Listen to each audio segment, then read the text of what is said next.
Hello, नमस्ते, प्रणाम, सलाम, वेलकम टू बिहार टुडे। निवेश के मोर्चे पर बिहार के लिए बड़ी खुशखबरी सामने आई है। बिहार में एक साथ देश की 2 बड़ी ब्रांड की कंपनियों की एंट्री हो गई है। मुंगेर में जहां देश की चर्चित डेयरी कंपनी मदर डेयरी का प्लांट लगेगा, वहीं बेहटा के सिकंदरपुर में हल्दीराम की प्रोसेसिंग यूनिट लगने का रास्ता साफ हो गया है। मदर डेयरी और हल्दीराम की यूनिट लगाने के लिए उद्योग विभाग ने पहले चरण का एनओसी दे दिया है। नक्शा, यूनिट के प्रबंधन, जलापूर्ति, ग्रीन हिस्से सहित अन्य कार्य के बाद दूसरे चरण का एनओसी दिया जाएगा। प्रशासनिक और वित्तीय क्लियरेंस के बाद मदर डेयरी और हल्दीराम की फैक्ट्री का काम शुरू होगा। दोनों फैक्ट्रियों में 2027 से उत्पादन शुरू होगा। इससे प्रत्यक्ष रूप से 900 लोगों को रोजगार मिलेगा। इन दोनों फैक्ट्रियों का निर्माण 2025 से शुरू होना था, लेकिन विधानसभा चुनाव की वजह से 3 महीने तक काम रुका रहा। इससे दोनों फैक्ट्रियों के निर्माण में देरी हो गई। मदर डेयरी संयंत्र लगने के बाद हर दिन 2,50,000 लीटर दूध की खपत होगी। त्योहारों में खपत 4 लाख लीटर तक हो जाएगी। ग्रामीण स्तर पर दूध खरीद के लिए कोऑपरेटिव सोसाइटी बनेगी। पशुपालकों के घर से ही दूध ले लिया जाएगा।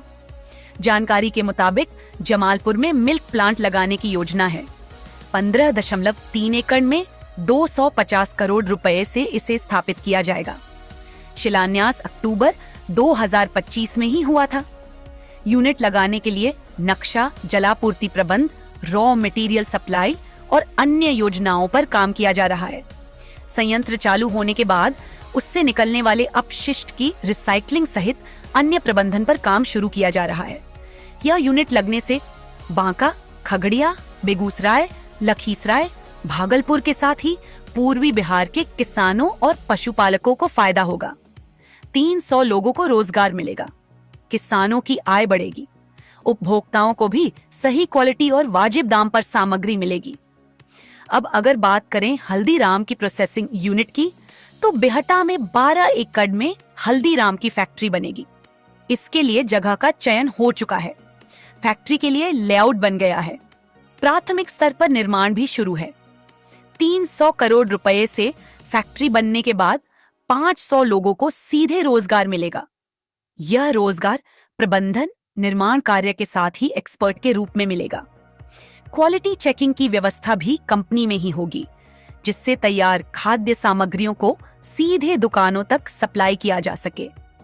फैक्ट्री के लिए बिजली, पानी, सड़क और परिवहन पर काम शुरू किया जा रहा है। हालांकि उत्पादन 2027 से शुरू होगा। इससे पहले हल्दीराम प्रबंधन रॉ मटेरियल की उपलब्धता और मार्केटिंग के लिए सर्वे कर चुका है। फैक्ट्री में स्नैक्स, मिठाई और नमकीन बनाए जाएंगे। जानकारी के मुताबिक देश में हल्दीराम की रिटेल चेन स्टोर है, जबकि बीकानेर, कोलकाता, नागपुर और नई दिल्ली में इसकी यूनिट है।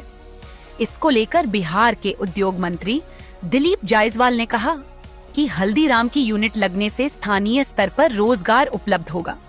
साथ ही फैक्ट्री से सीधे रिटेल स्टोर तक सामग्री की सप्लाई होगी। इससे क्वालिटी मेंटेन होने के साथ ही कई प्रोडक्ट में उपभोक्ताओं को फायदा होगा। मदर डेयरी का संयंत्र लगने से लोगों के पास एक ही खाद्य पदार्थ की कई वैरायटी उपलब्ध होगी। दोनों फैक्ट्रियों के निर्माण के लिए काम किया जा रहा है। आज के लिए बस इतना ही। अगर आपको यह वीडियो पसंद आया तो इसे लाइक करें, शेयर करें, कमेंट करें और हमारे चैनल को सब्सक्राइब करना ना भूलें। मिलेंगे नई जानकारी के साथ। तब तक आप देखते रहिए बिहार टुडे। नमस्कार, मैं तेजस्वी, तेजोप्लास्ट मेक इन पूर्णिया, बिहार, भारत से। अभी जो मैं आपको यहाँ दिखाने जा रहा हूँ, मैं काफी समय से लघु उद्योग से संबंधित मशीनें बनाता आ रहा हूँ पूर्णिया में, और जिसमें ये हमारा स्टार प्रोडक्ट है, जिसे पेपर प्लेट मशीन बोलते हैं। पेपर प्लेट मशीन का मतलब हो गया जिसमें आप लोग गुपचुप खाते हैं, चाउमीन खाते हैं, खाना खाते हैं, और जो इको फ्रेंडली है मार्केट में। तो ये हमारा पेपर प्लेट मशीन हो गया। इसी में काफी वर्जन है, जैसे ये ऑटोमेटिक हो गया, ये सेमी ऑटोमेटिक हो गया, हाइड्रोलिक में है, ये कह लीजिए मखाना हॉलर मशीन कह लीजिए। ये कंप्लीट सेटअप अभी हमारा पूरे भारत में काफी स्टेट में जा रहा है। और काफी स्टेट के बड़े प्लेयर पूर्णिया में भी आके अभी आपको मखाना का कारोबार कर रहे हैं। जब से हमारे प्रधान सेवक ने इसके बारे में बताया है मखाना को हेल्दी फूड।